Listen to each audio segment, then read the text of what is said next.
Segala puji, hormat, dan sembah hanya bagi-Mu ya Tuhan, Allah pencipta langit dan bumi, Allah Abraham, Allah Ishak, Allah Yakub yang kami sembah dan muliakan melalui dan di dalam nama Tuhan Yesus Kristus.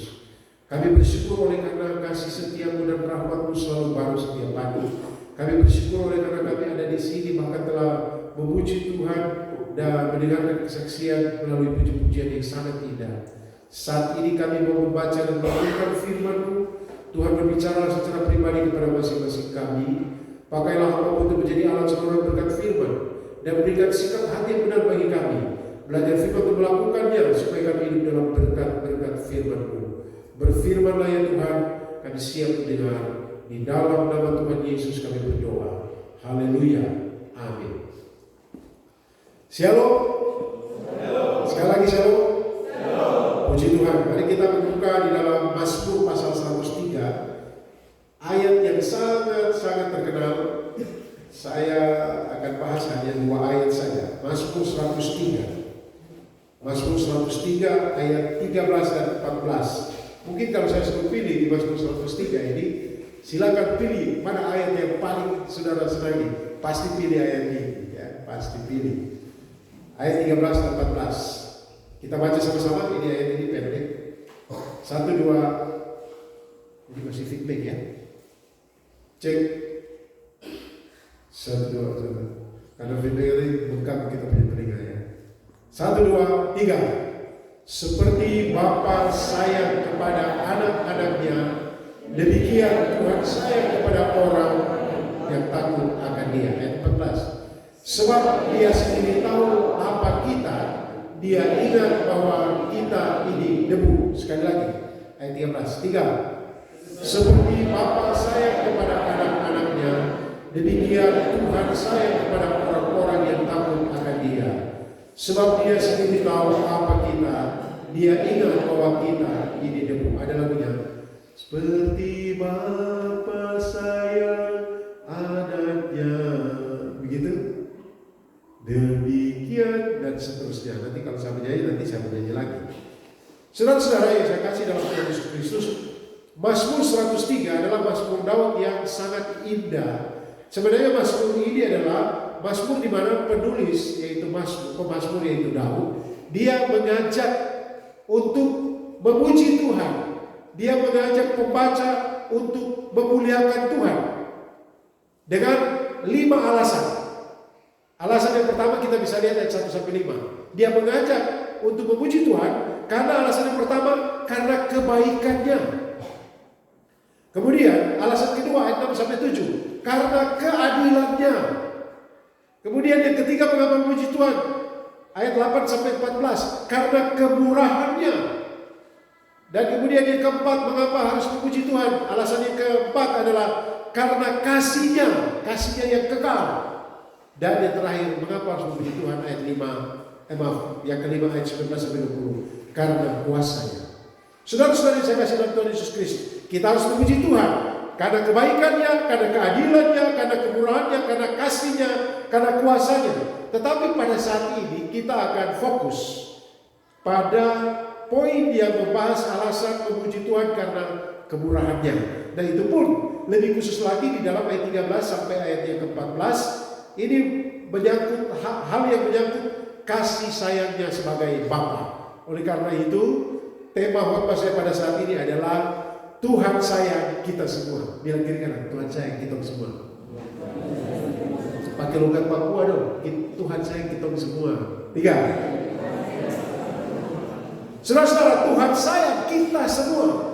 Kita harus sungguh-sungguh mengetahui, kita harus sungguh-sungguh menyadari bahwa Tuhan sayang kita semua. Apakah kita sadar bahwa Tuhan sayang kita? Sadar atau tidak? Ketika putus cinta, bagaimana? Ada Tuhan sayang. Sayang apa? Ya kan putus saya tidak ada sebab yang baik, kenapa saya putus? Langsung hancur berkeping-keping.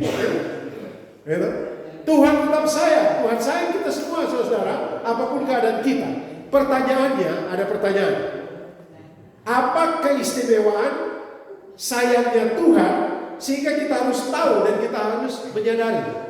Mungkin kita kalau pacar-pacar, Karena anak-anak SMA ada yang kan saya bilang pacar semangat. Pacar. Istri saya dulu guru di SMA Negeri 1. Lama, 20 tahun lebih. Tapi kemudian jadi kepala sekolah di SMP Erik Sutrit dan jadi pengawas SMA. Namanya Ibu Heni. Mungkin kamu mama guru kamu. Nah, saudara, kita dua pacar dulu. Saya waktu SMA, saya masuk kelas 1 SMA, ibu masuk kuliah. Ya, hebat ini kan saya adik yang luar biasa. Kemudian saya pergi kuliah, pas mantan pacar saya ini dia KKN. Saya baru kuliah di KKN. Karena saya kuliah dulu di teknik sipil, kemudian saya berhenti, kemudian ambil keputusan melayani Tuhan, saya kuliah teknik teologi. Tapi pas saya pergi kuliah, ini mantan pacar saya ini bukan KKN, dia mungkin sudah jadi guru honor kan, ya antar itu. Kemudian saya kuliah, saya fokus, ya pacar-pacar itu sumber tobat tapi punya 2 pacar waktu itu, satu-satu saja. Saya putuskan yang satu, dan saya ikut kuliah dan mau setia kepada yang satu. Ternyata yang satu selingkuh. Terpaksa saya putus saja, tidak usah pacar dengan siapa. Tapi pikiran saya mendoakan satu orang ini, yang dia jadi istri saya. Setelah saya selesai kuliah, saya tamat, mulai melayani. Dia saya pergi kemana, saya panggil, ikut. Sampai satu kali di satu jemaat, ini tentu belum pacar juga menikah juga belum. Kemudian saya pergi di satu jemaat ini, dia bilang ini, mari Bapak, ini saya masih 25 tahun, mari Bapak. Ibu mana? Mari Ibu. Waktu bilang ibu ini langsung tertawa. Dan rupanya setelah pulang saya bilang, nah ini sudah pas. Opa saya ganggu terus. Akhirnya saya tembak. Satu kali kami dua belanja di shopping center. Dulu mall-mall itu kan shopping center. Saya tembak dia. Saya bilang saya cinta kau, tapi jangan dulu balas, jangan dulu jawab. Doakan dulu 1 minggu. Tapi saudara, setelah saya itu pas di tangga-tangga di shopping itu saya tarik. Kau jawab sekarang sudah. Tidak tahan. 3 hari saya tidak tahan. Karena jawab sekarang sudah. Kira-kira ibu dia jawab ke tidak? Cewek-cewek dia jawab ke tidak? Dia bersuara ke tidak? Tidak. Matanya menceritakan bahwa dia cinta saya juga. Jadi, nah saudara, kita bicara tentang sayang-sayang sekarang. Ini bicara tentang sayang ini. Tuhan sayang kita semua, tapi sayangnya Tuhan beda dengan sayangnya saya kepada pacar saya. Sayangnya istri kepada suami, suami kepada istri, atau bapak kepada anak beda. Tapi memang diilustrasikan di sini seperti bapak saya kepada anaknya. Kita lihat.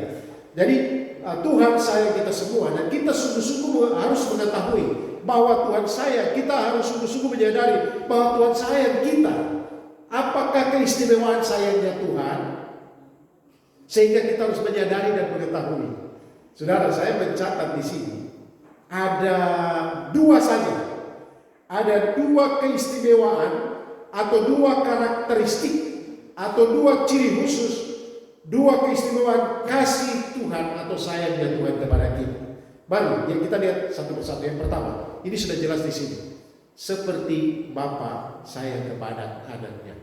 Saudara-saudara, karakteristik atau ciri istimewa yang utama kasih sayang Tuhan kepada kita adalah seperti Bapa sayang kepada anaknya. Ini seperti biasa saja. Apalagi anak-anak yang punya bapak tukang mabuk, tukang pukul. Wah, itu tidak bisa, Bapak tidak sayang saya. Ini bicara tentang Bapak yang sayang, bukan Bapak yang terlalu. Bapak yang mabuk, Bapak yang main judi, Bapak yang tampilin mama, Bapak yang tendang mama, bukan Bapak yang begitu yang dibicarakan. Tapi Bapak yang sayang kepada anaknya. Tetapi saya akan bicarakan tentang sayangnya di sini. Saudara-saudara saya kasih Tuhan, karakteristik kata sayang di sini dalam bahasa Ibrani adalah kalau dikatakan ibu melahirkan seorang anak dari rahimnya sendiri. Dan kalau seorang ibu dia melahirkan seorang anak, tidak ada ibu yang melupakan anaknya. Tidak ada. Mungkin anak angkat dia bisa lupa, tapi anak yang dilahirkannya tidak mungkin dilupakannya. Ini gambaran yang dipakai di sini. Seperti Bapa sayang kepada anaknya, demikian Tuhan sayang kepada orang-orang yang takut akan Dia. Saudara, gambarannya adalah seperti begini gambarannya. Kalau kita baca di 1 Raja-Raja, pada waktu Salomo baru saja dia akan jadi raja, belum lama jadi raja, ada satu orang ibu melahirkan, ada 2 orang ibu melahirkan, tapi satu melahirkan mati bayinya. Tahu cerita itu? Ya. Mati bayinya, kemudian entah bagaimana dia ambil bayi dari yang ibu yang bayinya masih hidup. Dia ambil dan dia bilang ini saya punya. Akhirnya terjadilah pertengkaran.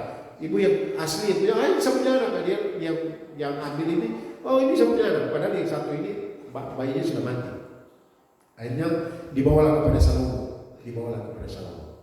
Pada waktu dibawa kepada Salomo, dulu kan tidak ada tes DNA, tidak ada ya, tes ini, tidak ada. Tapi Tuhan memberikan hikmat kepada Salomo. Salomo bilang taruh anak itu di situ, baru belah 2, persis, harus simetris, belah, sehingga ibu kau dapat yang ini, baru kau dapat ini, setengah-setengah. Sudah tahu, ibu yang asli, ibu yang melahirkan anak ini, dia berkata dengan kedua air mata, pasti, jangan bunuh dia, biar dia dengan bayi ini, memang dia punya. Mungkin dia bilang dia bohong, mungkin dia juga bohong. Memang dia punya. Ini dengan raja, resikonya yaitu kalau bohong kepada raja mati atau dihukum karena menipu toh. Tapi ibu kandung ini dia rela mengambil risiko itu. Dia bilang bukan saya punya anak, dia punya anak. Supaya apa? Anaknya selamat. Tapi ibu yang satu yang bukan punya anak, iya betul sudah. Memang supaya adil, betul sudah. Tapi ibu asli yang melahirkan, dia bilang tidak, dia punya, kasih dia sudah. Inilah gambaran tentang kasih. Sayangnya Bapa kepada kita adalah sayang di mana seperti seorang yang dia yang melahirkan. Ya sayangnya seperti itu, saudara. Kita lihat di dalam Yesaya pasal 66 dulu. Yesaya pasal 66 itu dia jelaskan seperti itu.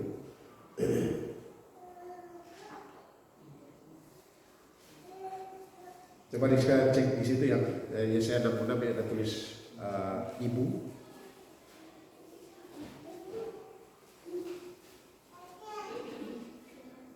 Ayat berapa itu? Ayat 13. Yesaya 66 ayat 13. Coba kita lihat ya. Sama-sama kita baca. 1, 2, 3. Seperti seorang yang dihibur ibunya, demikianlah aku ini akan menghibur kamu. Kamu akan dihibur di Yerusalem. Jadi seperti seorang yang dihibur oleh ibunya, artinya ibu yang melahirkan. Kata sayang di sini digunakan kata yang hampir sama di situ, sayang. Apakah ada di ibu-ibu di sini dia mau anaknya disakiti? Tidak ada. Tidak ada. Kalau anaknya sakit, pasti ibunya merasa sakit. Jadi kasih ini adalah kasih yang mengandung resiko tinggi. Kita semua bukan orang-orang baik. Kita rata-rata pendosa. Kita rata-rata orang yang berbuat jahat, yang tidak sesuai dengan kehendak Tuhan. Hari ini bilang taat, besok tidak. Hari ini bilang oh Tuhan, aku ke gereja seperti lagu tadi kan, ke gereja. Tapi di gereja itu pikirannya bukan cari Tuhan, tapi pikirannya melayang cuma memenuhi syarat saja supaya kelihatan orang Kristen. Mungkin kita ke gereja, tapi kita melawan orang tua, kita orang pendosa, saudara. Dan Allah mengasihi kita sekalian. Dan apa risikonya kasih Allah pada kita? Risikonya kita lihat di kayu salib. Siapa yang tergantung di kayu salib? Anaknya yang tunggal. Sehingga ketika anak yang tunggal dia tersalib itu, biasanya dia panggil Bapa. Sekarang dia berseru Eloi, Allahku, Allahku. Dia tidak panggil Bapa. Mengapa kau tinggalkan aku? Bapa memalingkan mukanya untuk sejenak melupakan atau pasti Bapa hancur hati. Aduh anakku. Kenapa? Untuk menyelamatkan kita pendosa dan dikatakan seperti Bapa sayang. Sayangnya Bapa adalah sayang seperti seorang ibu yang melahirkan tidak mau anaknya tersakiti, tapi anaknya sudah berbuat dosa. Dia harus mengorbankan sesuatu yang terbaik pada dirinya sendiri. Tidak panjang-panjang renungan pada saat ini. Saya memberitahu kepada Bapak Ibu Saudara adik-adik, seperti Bapa sayang kepada anaknya, demikian Tuhan sayang kepada kita. Mungkin kita punya Bapa mengecewakan kita, tapi Bapa di surga tidak mengecewakan kita. Saya seorang bapak, saya punya anak 3. Dan bapak seringkali tidak mengeluarkan kata-kata, tapi dia dalam doa, dalam kesuciannya, dengan air mata dia menyebutkan nama anak-anaknya. Dengan jerih lelahnya, dia mau supaya anak-anaknya terpenuhi segala kebutuhan. Bagaimanapun caranya diupayakan. Ketika anaknya dalam keadaan sakit atau menderita, dia coba tahan tidak meneteskan air mata, tapi hatinya perih. Anak saya kenapa seperti ini Tuhan? Lain dari ibu, ibu kan cenderung cepat untuk ekspresif, karena ibu kan perasaannya mudah sangat tersentuh. Tapi gambaran di sini dipakai, saya juga heran ya, dipakai kata bapak, tapi sayang ini digunakan berkaitan dengan ibu. Dalam bahasa Ibrani ini kan seperti bapak, saya seperti seorang ibu. Itulah bapak saya kita semua.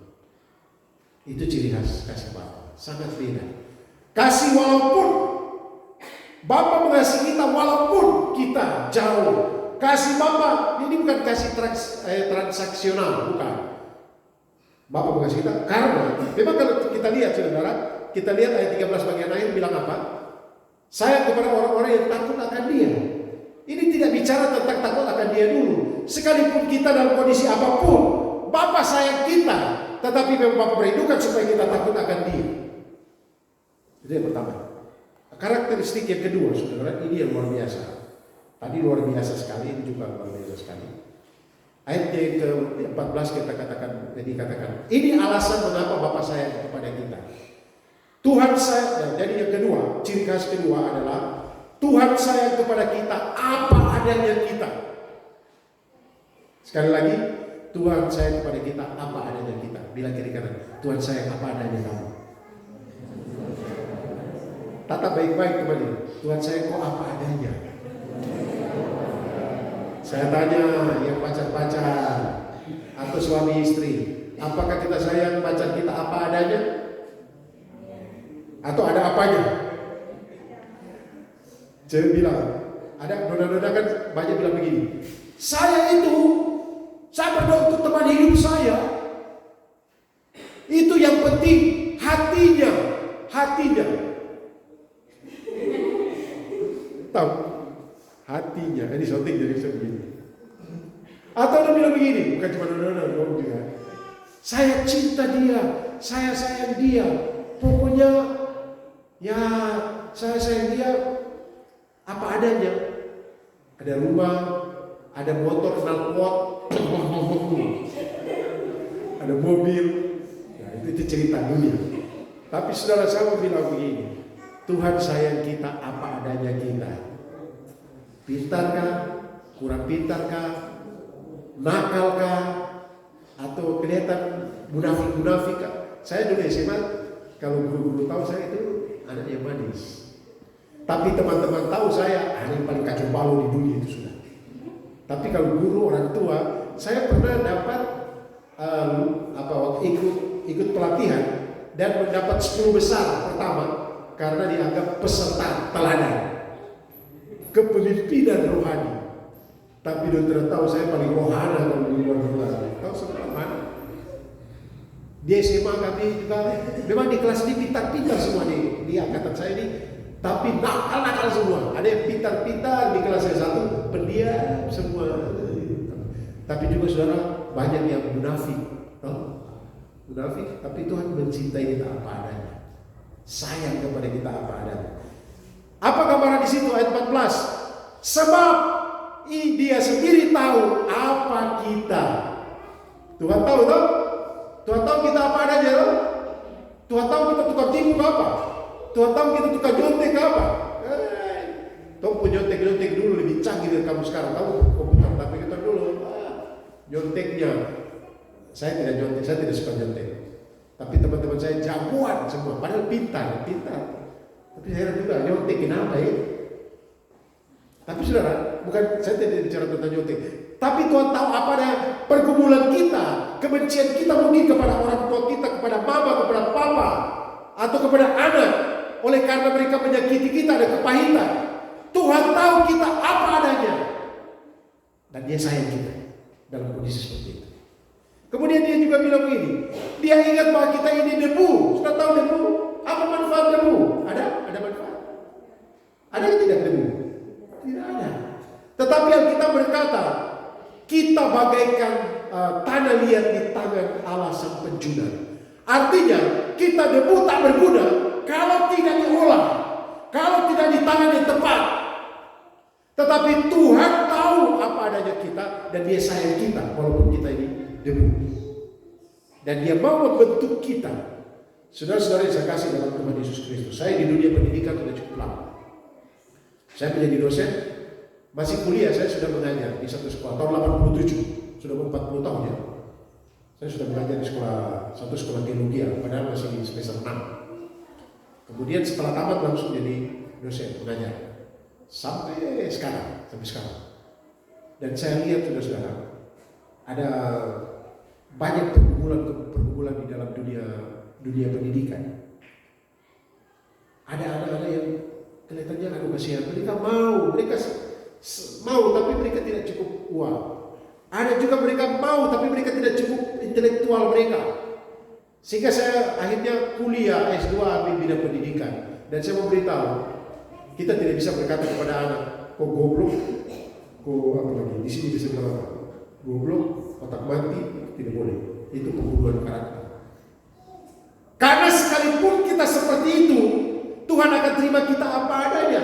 Dan kita sebagai guru, sebagai orang tua, sebagai kakak, kita harus belajar menerima orang apa adanya. Mungkin kelihatan sekarang, aduh ada ini kenapa dia nakal sampai. Saya mengajar etika dan profesionalisme guru. Suatu ketika saya mengajar mereka, saya bilang mengajarlah dengan hati, peduli, kata kuncinya peduli. Tapi kalau pengajaran yang hebat adalah dari hati ke hati, bukan kepala ke kepala. Kalau ke kepala dia akan bilang begini, kalau kau mau nilai kimia 9, buktikan sekarang ke ibu guru baru. Itu sombong itu, kepala ke kepala. Tapi dari hati ke hati adalah dia melihat anak ini seperti Tuhan melihat. Ya, kalau kita sebagai hamba Tuhan, kita menerima dia apa adanya.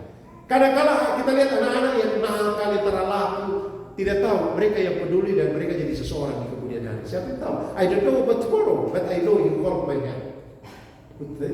Saya bilang itu bahasa Hatam kan. Saya tidak tahu tentang hari esok, yang tahu dia pegang tangan saya. Demikian anak-anak, orang-orang muda ini. Saudara, saya juga orang muda. Saya juga bukan orang bagus. Tapi saya bertobat pada waktu saya kelas 3 SMA. Bertobat. Tapi baru saja bertobat, masuk kelas, saya kasih menangis satu ibu guru yang mau pensiun. Aduh, saya menyesal sekali. Jadi dia masuk di kelas. Nah, pas kata ini sudah oma-oma ini. Baru saya bikin kekacauan di kelas. Lalu bilang, siapa yang kayak tadi? Akhirnya dia menangis dan dia keluar. Padahal saya baru saja bertobat. Heran. Sampai di rumah saya berdoa meminta ampun Tuhan. Saya mencari meminta maaf di ibu guru ini. Saya takut karena kepala sekolahnya itu karena dia kalau pukul satu kali dia badan besar tinggi guru olahraga. Bayangkan guru olahraga mungkin jago judo kan. Dia sikat saya terlempar. Jadi saya tidak mau pergi minta maaf. Tapi saya menyesal.